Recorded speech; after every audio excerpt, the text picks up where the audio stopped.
Siemanko miłośnicy e-tailingu, czy powłoka ceramiczna to nie jest przypadkiem jedna wielka marketingowa ściema?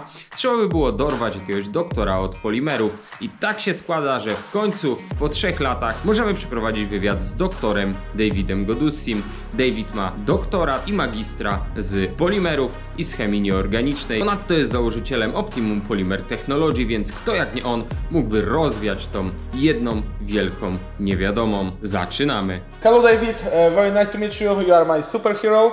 I know your all products and please say hello to our people. Yes, hi everyone, and it's great to be here with you. Okay, thank you. And teraz możemy przejść troszeczkę na polski. Mój język angielski jest troszeczkę taki... Od razu łatwiej i lepiej. Co się pochwaliłem, ale to jest nieważne. Mamy tutaj ze sobą Marcina. Marcina nie muszę wam już chyba przedstawiać. Jest to gość, jest to firma, jest to chłopak z Cardena. Dystrybutor marki Optimum praktycznie na całą wschodnią Europę, z tego co kojarzę. Tak, witam was wszystkich bardzo serdecznie. Tak, współpracujemy ze sobą już jakiś czas. Razem się szkolimy, razem sobie pomagamy. Jakoś się uzupełniamy, także Marcin będzie też tłumaczył, bo po prostu, tak jak już wcześniej wspomniałem, mój język angielski jest dosyć taki biedny. Zacznę od tego, dlaczego uważam, że David jest moim autorytetem. Jest to człowiek, który jest doktorem ogólnie nauk chemicznych, zajmuje się głównie polimerami i jest to osoba, która jako pierwsza w Stanach Zjednoczonych, a także na całą Amerykę wyprodukowała, stworzyła, opatentowała czy stworzyła po prostu powłokę ceramiczną. To był chyba 2004 rok. W tym roku, no i ta różnica była, że to właśnie nie było szkło, tylko to był sztuczny diament. Natomiast o tym już myślę, że może opowie sam David. Sam David i także David brał też udział w tworzeniu lakierów ceramicznych modernizowanych, czyli tej nowszej generacji już. Także też nam dzisiaj troszeczkę o tym opowie, także myślę, że nie ma co przedłużać, możemy przejść do pierwszego pytania. David, jeżeli mógłbyś nam opowiedzieć coś na temat twojej firmy, historii powstania i również na temat tego, kim sam jesteś i jak to się wszystko zaczęło. I received my Bachelor's of Science in Chemistry and Chemical Engineering from University of California in Santa Barbara. And after that, I studied organic and polymer chemistry and got my master's and PhD from Oregon State University. And then after I got my PhD from Oregon State University in organic and polymer chemistry, I started working in manufacturing paint for DuPont and PPG. And during the 90s, we transformed the clear paint technology from single stage to clear coat, base coat technology, which was the latest in paint system. W tych firmach w latach, czyli 1990, czyli lata 90, wtedy był taki przełom, też wiesz o tym, że przeszli właśnie z lakierów jednowarstwowych na lakiery wielowarstwowe, czyli jak wiecie, to są te jednowarstwowe, tak gdzie po prostu przy polerowaniu schodzi wam kolor. Akryle tak zwane. Tak zwane akryle. I wtedy było tak jakby taki duży przełom, jeżeli chodzi o cały świat w zasadzie, o zmianę technologii właśnie lakierowania. No bo akryli nie było chyba też z perełką, nie? Nie było, a metalizowane. Też nie kojarzę, żeby były, no a druga rzecz, one szybko się po prostu oksydowały. No tak, ze względu na to praktycznie, że większość tych lakierów posiadała sobie naturalne barwniki, na przykład czerwony, żółty i wszystko gdzieś tam z czasem blakło. Około 5 lat już można było zaobserwować pierwsze oksydacje na lakierze. We made modern clear coat and the new technology included some ceramic clear technology which improved the clear coat further, but what I found out and realized was that the UV system that's in clear coat only lasts a few years. Carvax that had UV protection that added it to clear coat, which was patented and made clear coat last much longer. W 2001 roku jakby stworzył pierwszy produkt i to był Carvax i właśnie w tym produkcie była ta sama chemia, która była w lakierze bezbarwnym.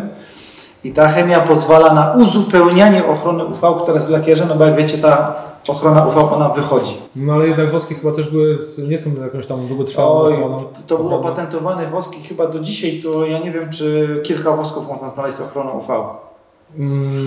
No chyba nie, chyba to jest jeden z niewielu. Także taką już pokrótce historię mamy całej marki Optimum, jak to wszystko powstało, jak powstał pierwszy produkt marki Optimum, ale teraz jeszcze może David, jaka jest różnica między lakierem ceramicznym a lakierem zwykłym wielowarstwowym? The difference is they add SiO2 to clear coat to increase the hardness, but it is much better to put the coating on top of the clear coat rather than just have it inside. So ceramic is a little bit more scratch resistant than regular clear coat, but adding a ceramic coating on top, it gives it much better protection. I dlatego, że lakier ceramiczny nie jest takim dobrym zabezpieczeniem, dlatego wymyśliłeś po prostu powłokę ceramiczną. Right, exactly. In 2004, we started developing ceramic clear coating to put on top of the factory clear, which gives you the maximum protection. It also protects from many things that clear coat doesn't, like oxidation, like chemicals and bed droppings and other contaminants or acid. So by putting the ceramic coating on top of factory clear, you have the best protection possible. No dobrze, a jaka jest taka największa różnica pomiędzy Twoją powłoką a innymi i czym tak naprawdę różnią się te powłoki? 2004 to 2008, we worked with silicon SiO2 and SiC technology and SiC. Czyli rozumiem, że testowaliście zarówno węgli krzemu, jak i SiO2. Yes. We were the first company in the continent, in the USA and Canada and the American continent to develop ceramic coating. And when we tested SiO2 and SiC, the SiC technology was much more superior. It has much longer durability, much better protection. It lasts for the life of the paint sometimes, and it protects much better than SiO2. SiC is industrial diamond, whereas SiO2 is industrial quartz. So diamond is always much better protection or strength than quartz has. No to są właśnie te ogromne różnice, że można kupić szkło, a można kupić sztuczny diament. I te różnice są w twardości, te różnice są w ścieralności przede wszystkim, czyli dlatego niektóre powłoki to teraz jest tak, że to wymagają właśnie uzupełnień, które nie. Okej, no to teraz na przykład jest tak, że kupujemy powłoki na przykład za 40 zł, bo są takie powłoki ceramiczne. I one rzekomo utrzymują się 5 lat. Jaka jest różnica? Różnica jest taka, że powinniście sobie sprawdzać, czy taka powłoka wymaga na przykład co 3-miesięcznej reaplikacji bądź tak zwanego serwisu i co lepiej, te powłoki są reaplikowane poprzez produkt, który trzyma 3 miesiące albo pół roku, albo rok, gdzie rzekomo ma trzymać produkt. Ale to wiesz, to jest na takiej zasadzie, że mogę powiedzieć komuś, że aplikujemy na samochód wosk dożywotni, ale co 3 miesiące musi przyjechać do mnie na reaplikację i wtedy nakładam, kasuję na przykład tam za pierwszym razem powiedzmy 3000, a za każdy następny raz kasuję 600 zł i to praktycznie polega na tym samym. Dokładnie. Po prostu to jest przeciąganie sobie klienta, dlatego w przypadku powłok Davida jest tak, że kładziesz raz, spokój. I tego się już nie uzupełnia, dlatego że jak ja też pytałem, bo też wiele pytań zadawałem, to różnica jest taka, że płynne szkło jest tylko dodatkową warstwą na lakierze, a Silica Carbide, czyli SiC, to jest w pewnym sensie lakier, no tak, który wnika i jest zespawany z lakierem, bo to nie wywodzi się ze szkła, tylko to się wywodzi z lakierów. Czyli to nie jest tak, że to się przykleja, tylko to się po prostu ze sobą łączy. Jak mogę zapytać, węglik krzemu jest pewnego rodzaju lakierem. It is a clear coat, and that's another big difference between silicon carbide and SiO2 is SiC actually bonds to the factory clear and forms a new layer of ceramic clear coat, which lasts many, many years, and you don't need reapplication. Also, it has better protection. If you use SiO2, sometimes you have to reapply it every year or every couple of years because it keeps going away over time. So SiC is the best protection for a car. Właśnie powiedzieli, że Silica Carbide jest pewnego rodzaju lakierem, który się kładzie i jest zespawany na stałe i dlatego tego nie trzeba uzupełniać. A jeszcze mam jedno pytanie właśnie, bo to też, prawda, pytają ludzie odnośnie śliskości, hydrofobowości i wiele tego typu zagadnień. Jeżeli byś mógł powiedzieć, dlaczego właśnie Twoja powłoka nie jest śliska, a inne są śliskie? Clear coat is not as slippery.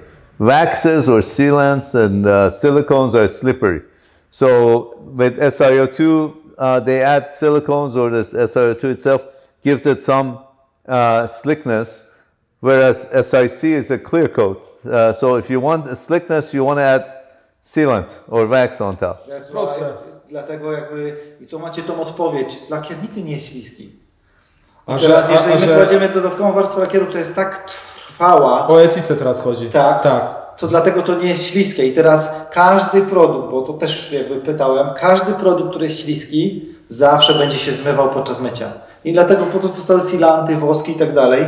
I teraz do powłok SiO2 te składniki czasami są dodawane, ale stąd też te powłoki są dużo mniej trwałe. One są po prostu mają znacznie krótszą trwałość, trzeba je uzupełniać. I to można zauważyć, że właśnie na przykład w 3-letnich powłokach, jak się kładzie, no to są bardziej śliskie niż te 5-letnie. Więcej mięsa jest tego minerału, że tak powiem. Gloss Coat. Yes. To jest jakby powłoka, można zapytać. Gloss Coat jest powłoką, która zawiera i SiO2 i SiC. Correct. Gloss Coat is a hybrid product. It gives you both SiC protection as well as SiO2, slickness and gloss. So for consumers, that's the best product. It gives them several years of protection, very easy to apply, and it gives you protection and slickness, and it's not difficult to apply. It doesn't require a professional detailer for application. Jeszcze jedno podstawowe pytanie dotyczące powłok SiO2. Ile lat w stanie taka powłoka jest wytrzymać bez uzupełnień? SiO2 alone, the best you get is 2 years, and most of them you have to reapply every 6 months or every year at the most after 2 years. But also during that time, you continuously are losing protection. So if you don't apply it on a regular basis, the protection will be gone. Czyli jak dobrze rozumiem, 2 lata to jest maksymalna trwałość SiO2 bez dodawania i jeszcze przez ten czas to trwałość nam spada oczywiście. A to jak to jak masz na przykład powłoki ceramiczne na 5-letnie SiO2? No dlatego oni zalecają serwisy co roku i dlatego Ci dają produkty, które masz co roku reaplikować. Albo Ci mówią, że to jest na 30 000 kilometrów, albo na 20 000 kilometrów. No różnie te firmy podają dlatego, żeby być bezpiecznym, tak? No i w pewnym sensie dają tę gwarancję i ta reaplikacja powoduje, że oni w pewnym sensie są bezpieczni. Dobra, to jak już rozmawiamy o tych trwałościach tych powłok, to jak to jest w przypadku właśnie tego Pro Trójki, czy też tej dożywotniej powłoki? Czy to jest naprawdę tak, że ta powłoka już dożywotnie będzie siedzieć na lakierze, czy w lakierze? I czy to też jest prawda, że można to później polerować, tą powłokę i usuwać z niej rysy? Yes, the Optical Pro 3 is the best protection in the market across the board. It's the best product we make. It's the thickest film. You're looking at several microns of coating that protects the paint, and it can be polished several times over its lifetime, and it will last longer than the rest of the car. So a car will fail before the Optical Pro 3 will fail. Okay.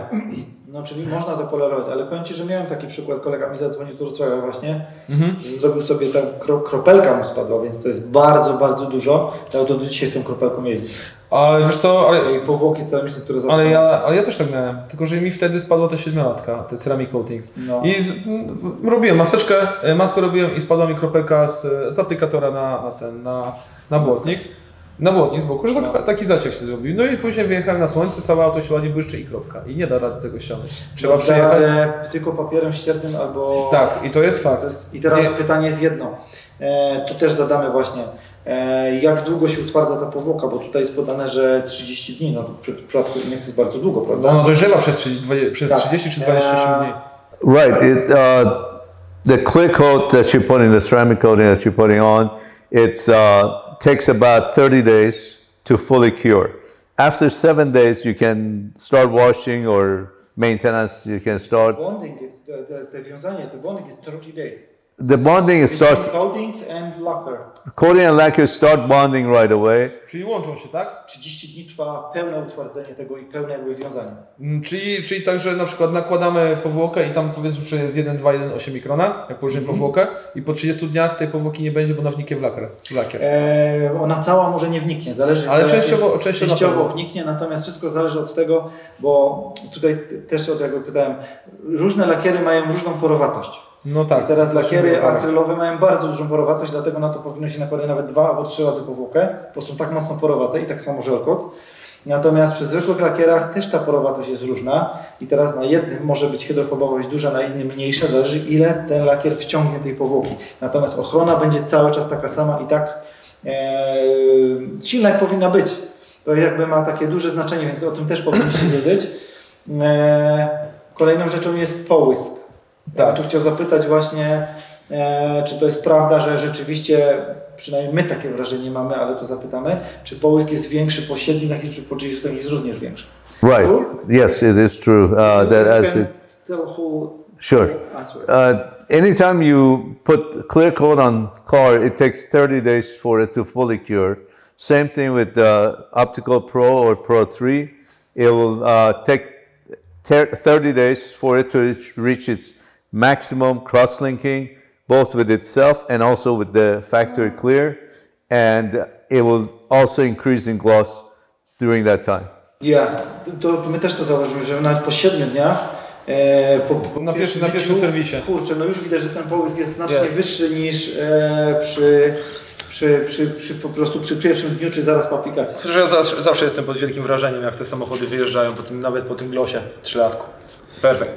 No. Dobra, to może chyba tyle, jeżeli chodzi o powłoki ceramiczne, a teraz zajmiemy się takim jednym produktem, który w ostatnim czasie gdzieś tutaj może dosyć często pokazuje się na naszym kanale i też wzbudza trochę kontrowersji, a mianowicie chodzi tutaj o Norrinsa i o jego nową, 5. już rewizję. Z tego co rozmawiałem przed nagrywaniem odcinka z Davidem, no to jest tu jest 5. rewizja, a tak naprawdę to już jest 11. edycja od samego początku, kiedy produkt został w ogóle wymyślony. Z tych, co zostały wypuszczone na rynek, to 6, czyli jest jakby 0 i od 6 produktu 5 do góry, bo sprzedażowo. To co robili jakby na laboratorium. Ja mówię to David mi powiedział, że to jest 11. rewizja. Mati tym zęby No myję te zęby, a tak poza tym też rozmawiałem z Dawidem i odnośnie właśnie, bo już testowałem sobie ten produkt i Dawid też mi powiedział, że zmieniły się w tym produkcie, zmieniło się aż, może nie zmieniło kompletnie, ale proporcje aż 30 składników, więc może trochę teraz porozmawiamy o Norrinsie. Norrins, no może też zapytajmy właśnie, jak to wygląda, jakbym mógł powiedzieć o historii od Norrinsie. O, właśnie. To jest dobre pytanie. Jakbyś mógł powiedzieć właśnie, jak to powstało i czym się to różni? About the history. I wash my teeth with this product. I hope not. It can be used for many things. In fact, yesterday, Martin and I did a video talking about 30 different ways people use Norris. And this product, we developed it in 2005, started selling in 2006. And it's the best way to wash cars, as you all know, and it can be used for so many different applications, for automotive use and for home. And when we came out in 2006, people had a hard time thinking that you can wash a car with 2 gallons of water. It's not only safer than soap. Soap is a 100-year-old technology. It was developed in 1800s. Late 1800s, and this is the latest technology. It's polymer based. It encapsulates dirt, so not only doesn't damage the paint, it actually protects paint. Soap doesn't have that ability, and we've revised this formula in 2010, 2012, 2015, 2021, and again in 2023 in April. And this product, so when people buy Norris, it's not 2006 formula. It's actually 2023. And this bottle is enough to do 32 washes or more. When you look in the bucket, all the dirt goes to the bottom. Yes. We make a test with this. We separated the dirt end. Yes, I saw that, and it was a very good test. Okay. Very nice test that shows the capability of Norris. Soap doesn't do that. There are other rinseless products. Recently, other companies have tried to copy this formula, but none of them have the ability of what Norris can do. No tak jak już właśnie Dawid powiedział, że mydło i szampony pieniące się, to jest tak jakbyśmy byli 100 lat do tyłu. Także 200, w 1800 już zaczęło się, ale rzeczywiście tak jest, że ktoś, kto tego nie spróbuje, to nie uwierzy w to, bo trzeba rzeczywiście spróbować. To trzeba tak parę razy. Trzeba przerobić troszeczkę tego produktu, żeby w niego uwierzyć. To jest fakt. Ja też na początku nie wyobrażałem sobie, że jak to na jedno wiadro. Mycie bez piany na jedno wiadro. Średnio to detailingowo wygląda, tym bardziej, że jak to jest powiedzenie detailera? Najlepiej poznać detailera po tym, że myje na 2 wiadra. To jest takie trochę... Dwa z jednej i z drugiej strony, żeby było szybciej. Dwa wiaderka, tylko że jedno stoi z jednej strony auta, a drugie stoi z drugiej strony auta, żeby nie trzeba było nosić. No prawda jest taka, że może my jesteśmy nauczeni, że jak się napracujesz, to wydaje się, że to jest lepiej zrobione.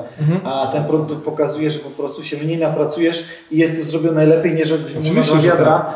I to pokazuje, że jednak my jesteśmy gdzieś tam nauczeni tego, że czasem musisz coś ciężko pracować. Trzeba mieć na 2 wiadra, dekontaminację lakieru robić z 4 godziny i w ogóle. Ogólnie przy pomocy całego systemu Optimum, to jak już wcześniej powiedzieliśmy na którymś naszych odcinków i pewnie się powtarzaliśmy, że jest to system, który zaczyna się od jednego punktu, przechodzi się przez cały system do góry i na ostatnim punkcie się kończy.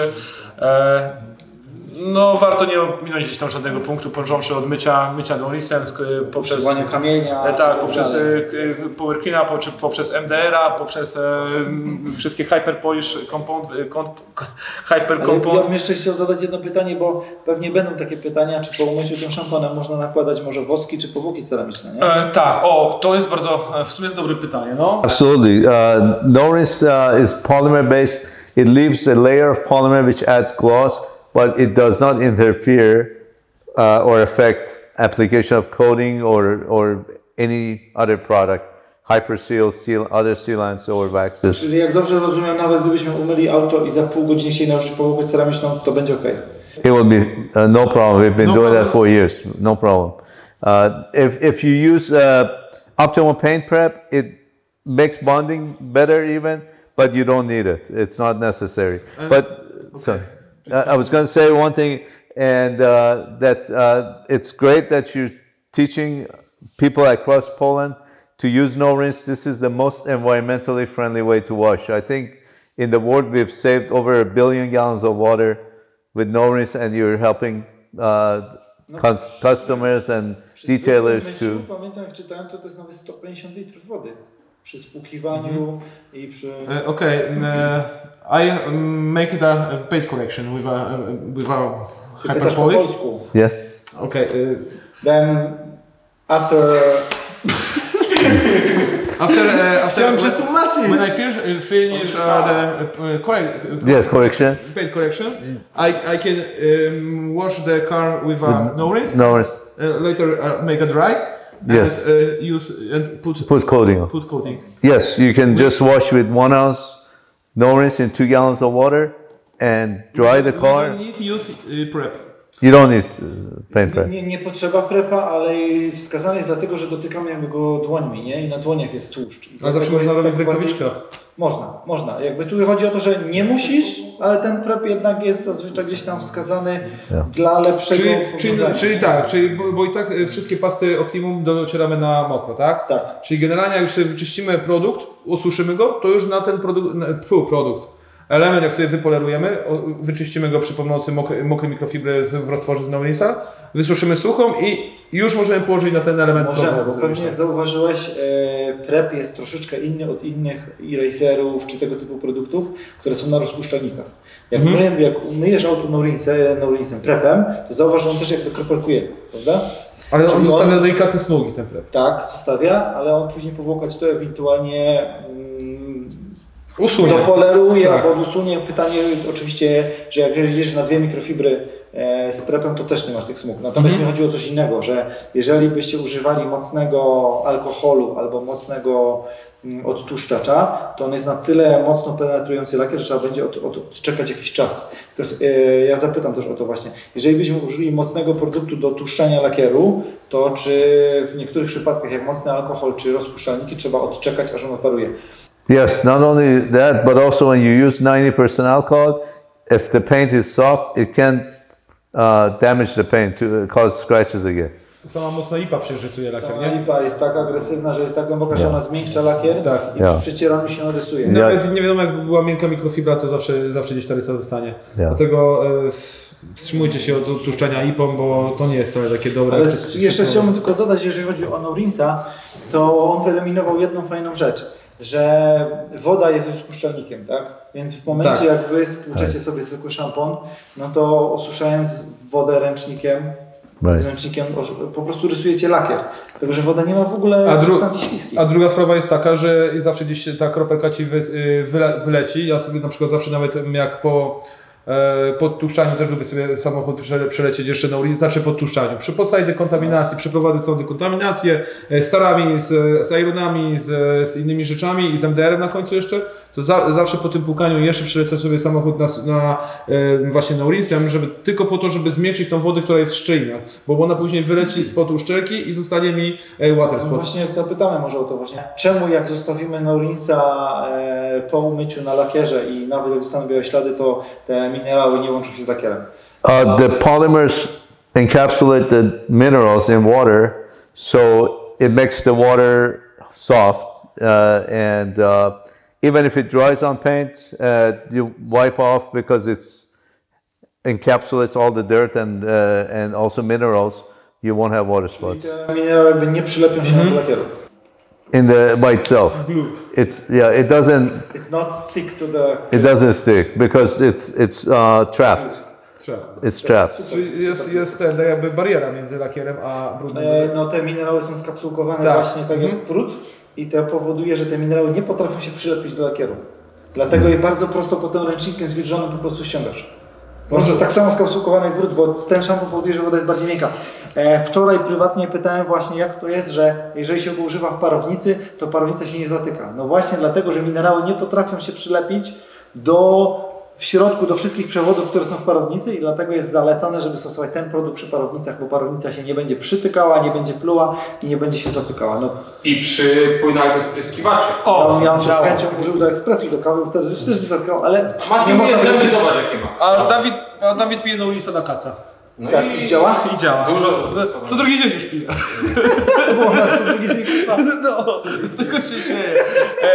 Dobrze, Davidzie, dziękujemy Ci bardzo za udzielenie nam takiego krótkiego wywiadu. Ja osobiście ogromnie się cieszę, że mogłem z Tobą przeprowadzić taką rozmowę i że ogólnie Cię poznałem. Tak jak mówię, jesteś moim super bohaterem, także dziękuję.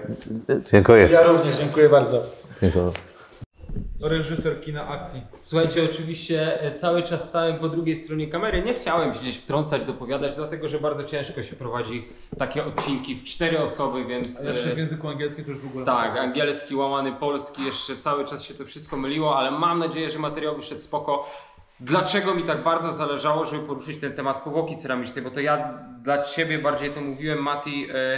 Dla Ciebie czy do Ciebie? Do Ciebie, że chcę, żeby nasi widzowie w końcu zrozumieli, dlaczego dużo osób psuje opinię powłok ceramicznych. Tak, i dlaczego ludzie porównują te powłoki, które kosztują 30 zł i te powłoki, które kosztują około 1000 za 30 ml. No jest różnica, to tak samo jak z tymi farbami. Kupicie sobie 5 litrów farby emulsji powiedzmy, 5 litrów za 100 zł i 5 litrów za 400 zł. No i pomalujcie sobie tę ścianę i zwracajcie uwagę, która farba się dłużej utrzyma. Tak samo w przypadku powłok ceramicznych. No tu nie ma co się oszukiwać. Im produkty praktycznie droższe są detailingowe, no to tym powinny być raczej lepsze.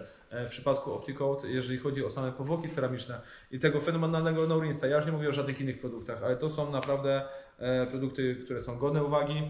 Zresztą zauważyliście też już na naszym kanale, że dosyć często tego używamy, praktycznie nie używamy niczego innego, jeżeli chodzi o mycie samochodów. No i dlatego dziś nasze serce zostało przy Opti i przy Davidzie i jest fajnie. Ale dzisiaj, przy dzisiejszym odcinku to się stresowałem chyba Pierwszy raz się tak stresowałem niż wcześniej przy jakimkolwiek odcinku, a 300 odcinków już na kanale mam. I właśnie chodzi o to, że większość z Was chce tą hydrofobowość na powłoce. Powłoka ma być hydrofobowa i tak dalej. Ale słuchajcie, tak jak powiedział David, dobra powłoka tak naprawdę ma nadać blaskę, zamknąć cały lakier, wyizolować to wszystko, żeby nic do tego lakieru nie docierało, a hydro...